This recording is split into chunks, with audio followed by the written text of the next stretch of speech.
Hello आप सभी को। जैसा कि आप देख रहे होंगे एक टॉपिक हम लेके आए हैं। वो टॉपिक बहुत ही ज़्यादा इम्पॉर्टेंट है एग्ज़ाम पॉइंट ऑफ व्यू से, और जब भी आप कभी प्रैक्टिस के तौर पे जाएंगे तो ये चीज़ समझना बहुत ज़्यादा ज़रूरी है। देखिए कि क्या हुआ कि कभी कोई प्लेंटिफ ने कोई सूट फाइल किया है, कोई सिविल मैटर का सूट है, वहाँ पर अगर उस ड्यूरिंग पेंडेंसी ऑफ सूट जो है प्लेंटिफ की डेथ हो गई, डिफेंडेंट की डेथ हो गई, या अब प्लेंटिफ और डिफेंडेंट की डेथ के बाद में कौन वहाँ पर उस सूट को रिप्रेजेंट करेगा कोर्ट के अंदर। तो ये बहुत सारे जो इश्यूज आते हैं जब आप एक सिविल सूट फाइल करते हैं, और इन सब की जानकारी आपको होना चाहिए। नमस्कार, मेरा नाम है दीपक सोनी और मैं समत्व लीगल इंस्टीट्यूट से ये वीडियो आपके लिए लेके आया हूँ। हम यहाँ पर समत्व लीगल इंस्टीट्यूट में प्रीलिमिनरी, मेंस, इंटरव्यू तीनों स्टेजेस की प्रिपरेशन करवाते हैं, और ऑल स्टेट प्रिपरेशन हम यहाँ पर जुडिशरी के लिए करवाते हैं। चलिए वीडियो पे हम आते हैं।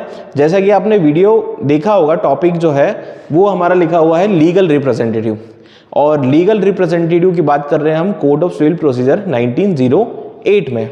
सबसे पहले तो हम ये देखते हैं कि लीगल रिप्रेजेंटेटिव होता क्या है, एक विधिक प्रतिनिधि होता क्या है। देखिए, अगर मैं एकदम साधारण भाषा में आपको समझाऊं तो लीगल रिप्रेजेंटेटिव मतलब कि अगर कोई पर्सन है, उसकी प्रॉपर्टी है और उस पर्सन की डेथ हो जाती है, तो अब वो प्रॉपर्टी ट्रांसफर होके अकॉर्डिंग टू लॉ किसके पास जाएगी, तो वो पर्सन जिसके पास वो प्रॉपर्टी जा रही है वो ही उसकी स्टेट का, किसकी स्टेट का, डिकीज्ड की स्टेट का लीगल रिप्रेजेंटेटिव होगा। सीपीसी के अंदर लीगल रिप्रेजेंटेटिव की डेफिनेशन दे रखी है, कहां पर, सेक्शन 2 क्लॉज 11। यहां पर 211 के अंदर लीगल रिप्रेजेंटेटिव की डेफिनेशन दे रखी है। उसमें यही बोला गया है कि रिप्रेजेंट स्टेट ऑफ डिकीज्ड पर्सन, ठीक है, यानी कि जो मर गया है ना, उसकी स्टेट को अब लॉफुली रिप्रेजेंट कौन करता है, तो वही पर्सन जो है वो एलआर रहेगा। आगे इसमें लिख रखा है इंटरमीडिएट स्टेट, मतलब कि जो पर्सन अब जो मर गया है उसकी प्रॉपर्टी में जो दखल अंदाजी करता है, या आप यहां पर देखेंगे सीयू और सीयूड रिप्रेजेंटेटिव कैरेक्टर, ठीक है, मतलब जो सीयू कर सके और जिसके अगेंस्ट सीयूड हो सके रिप्रेजेंटेटिव कैरेक्टर में, वो पर्सन भी जो है एलआर कहलाता है। किसका, उस डिकीज पर्सन की स्टेट का, ठीक है। अब जैसा कि हमने जो क्वेश्चंस के फॉर्म में हमने यहाँ पर देखे हैं कि अगर कोई सिविल सूट फाइल होता है, ठीक है, सिविल सूट फाइल हुआ, प्लेंटिफ ने फाइल किया, अब during pendency of suit plaintiff की डेथ हो जाती है, तो आगे क्या होगा। ऑब्वियस सी बात है कि अगर प्लेंटिफ की डेथ हो जाती है तो उसकी जगह कोई ना कोई पार्टी वहां पर आएगी और सूट कंटिन्यू चलता रहेगा। तो यही चीज को लेके यहां पर है कि प्लेंटिफ फाइल से सूट, ठीक है, और डेथ कॉज हो जाती है, तो इसी के लिए है ऑर्डर 22, जहां पर डेथ, मैरिज और इंसॉल्वेंसी के बारे में बात की गई है। तो पहले क्वेश्चन का हमारा आंसर रहेगा रूल 2, जो कि रीड विद होगा रूल 3 से, कि अगर प्लेंटिफ की डेथ हो जाती है तो वहां पर उसके एलआर को अप्लाई करना होगा, और अप्लाई करके वो वहां पर एज ए पार्टी बन सकता है। सेम चीज अब आती है डिफेंडेंट के बारे में, कि अगर डिफेंडेंट की डेथ हो जाती है ड्यूरिंग हिज डिफेंस या उस सूट के दौरान, तो उस कंडीशन में क्या होगा, तो उस कंडीशन में भी सेम यही चीज होगी जैसे प्लेंटिफ के लिए अप्लाई की गई थी, कि कोर्ट वहां पर जो डिफेंडेंट है उसके एलआर को, या फिर जो भी उसके वहां पर लीगली इंटाइटल्ड पर्सन्स हैं उनको वहां पर एप्लीकेशन के लिए बोलेगी कि आप आइए, एप्लीकेशन लगाइए और डिफेंडेंट की तरफ से अब आप सूट को डिफेंस करिए। तो कोर्ट वहां पर उनको डिफेंस के तौर पे अप्लाई करने के लिए वहां पर एलिजिबल बता देगी। तो ये भी कहां दे रखा है, ऑर्डर 22, रूल 2 और रीड विद रूल 4, ठीक है। यहां पर प्लेंटिफ और डिफेंडेंट की डेथ पर अब उनके एलआर जो आएंगे और वो सूट के दौरान कंटिन्यू पार्टी बने रहेंगे, और वो वैसे ही बने रहेंगे जैसे प्लेंटिफ और डिफेंडेंट अगर अलाइव होते, जिंदा होते, तो वो सूट को डिफेंड करते हैं। नेक्स्ट आता है कि ड्यूरिंग पेंडेंसी ऑफ सूट। अब एक और क्वेश्चन कोर्ट के सामने आता है कि मान लीजिए प्लेंटिफ ने सूट फाइल किया है ना, या डिफेंडेंट डिफेंस कर रहा है अपना सूट में, अब दोनों में से किसी भी पार्टी की डेथ हो जाती है। डेथ होने के बाद में अब सबसे बड़ा सवाल ये आता है कि अगर प्लेंटिफ मर गया या डिफेंडेंट मर गया, ठीक है। और अब इनके कोई एलआर नहीं है, कोई एलआर इनके नहीं है, तो उस कंडीशन में क्या होगा, ठीक है। प्रैक्टिकली हम देखते हैं कि बहुत सारे लोग आ जाते हैं कि नहीं हम एलआर हैं, हम एलआर है, तो वहां पर ये चीज है कि नहीं, आप लीगली एलआर हैं। अगर नहीं है तो कोर्ट फिर वहां पर एडमिनिस्ट्रेटर जनरल या किसी भी ऑफिसर के, कोर्ट के किसी भी ऑफिसर को उस सूट को डिफेंड करने के लिए वहां पर अपॉइंट करती है, और वो उस सूट की पार्टी बनके जब तक सूट चलता है, during pendency of the suit, वहां पर वो पार्टी बने रहते हैं। अब उसके बाद एक क्वेश्चन और हमारे सामने आता है। अब एक चीज़ क्या होती है, आपने प्रैक्टिकली देखा होगा कि मान लीजिए कोई पर्सन है ना, और वो पर्सन अकेला रहता था और उसकी डेथ हो जाती है, अब उसका घर का क्या। तो बहुत सारे आपने देखा होगा कि बहुत सारे लोग आ जाते हैं कि नहीं हम इसके जो है रिश्तेदार हैं, अब ये प्रॉपर्टी हमारे पास आनी चाहिए। तो ऐसे बहुत सारे लोग, तो कोर्ट के सामने एक क्वेश्चन अराइज होता है कि whether a person is LR और नॉट। किसका एलआर, उस डिकीज्ड प्लेंटिफ का या डिफेंडेंट का। तो वहां पर कोर्ट जो है उस मैटर को डिसाइड करेगा, और फिर वहां पर कोर्ट जो है किसी पर्सन को अलाउ करेगा कि वो एलआर है कि नहीं है। सेम कंडीशन वहां पर भी आती है जब आप अपील करते हैं।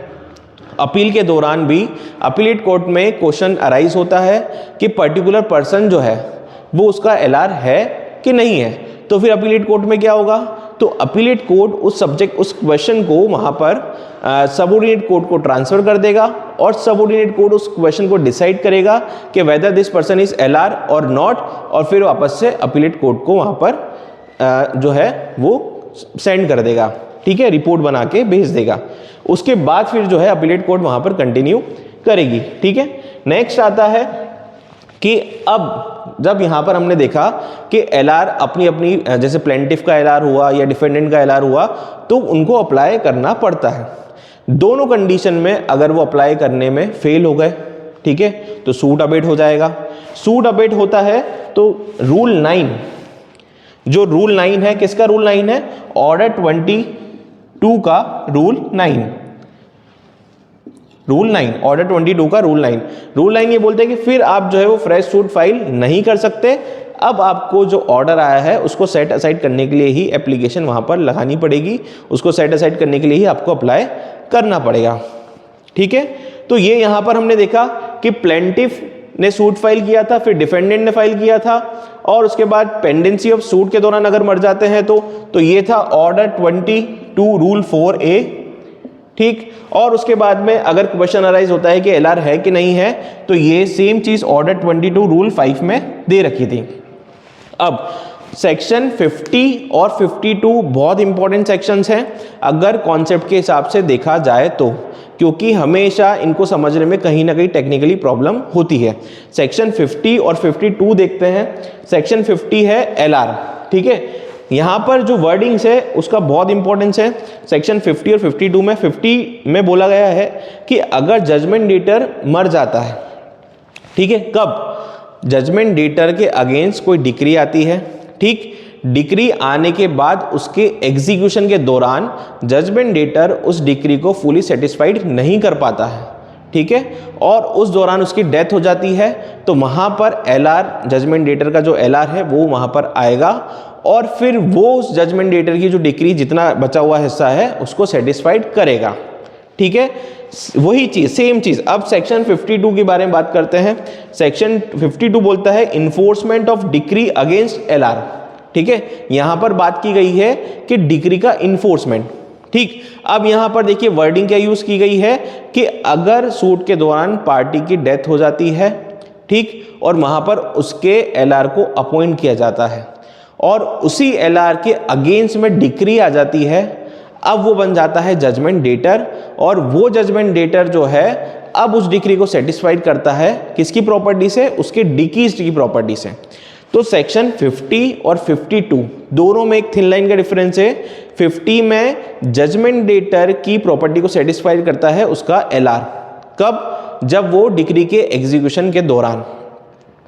52 के अंदर ये देखिए कि वर्डिंग है जजमेंट डेटर, और वो प्रॉपर्टी किसकी सेटिस्फाई करता है, उसके डिकीज्ड की, यानी कि यहां पर उसको एलआर वर्ड यूज नहीं किया गया है, डिकीज्ड वर्ड यूज करके, और ये चीज बताई गई है सेक्शन 52 में, ठीक है। और दोनों कंडीशंस में से 50 और 52 में यहाँ पर जो जजमेंट डेटर हैं वो अपनी प्रॉपर्टी में उतना ही सेटिस्फाइड करेंगे जितना कि प्रॉपर्टी में उनको मिला है। किससे? डिकीज की प्रॉपर्टी से। ऐसा नहीं है कि उसको मिला बहुत कम और उसने सेटिस्फाइड जो है, मान लीजिए मिला उसको 10 लाख रुपए, सेटिस्फाइड डिक्री जो है वो 15 लाख की थी, तो वो अपनी जेब से नहीं देगा। जितना वो कोर्ट को सेटिस्फाइड कर पाएगा कि मुझे 10 लाख ही मिले हैं, तो उतने तक की ही कोर्ट वहाँ पर डिक्री के लिए उसको सेटिस्फाइड करने के लिए बोलेगा। तो इसी तरह की और वीडियोस के लिए आप हमारा जो चैनल है यूट्यूब का वो लाइक कर सकते हैं, शेयर कर सकते हैं, सब्सक्राइब भी कर सकते हैं, और मोर इन्फॉर्मेटिव वीडियोस के लिए आप बने रह सकते हैं। Thank you so much.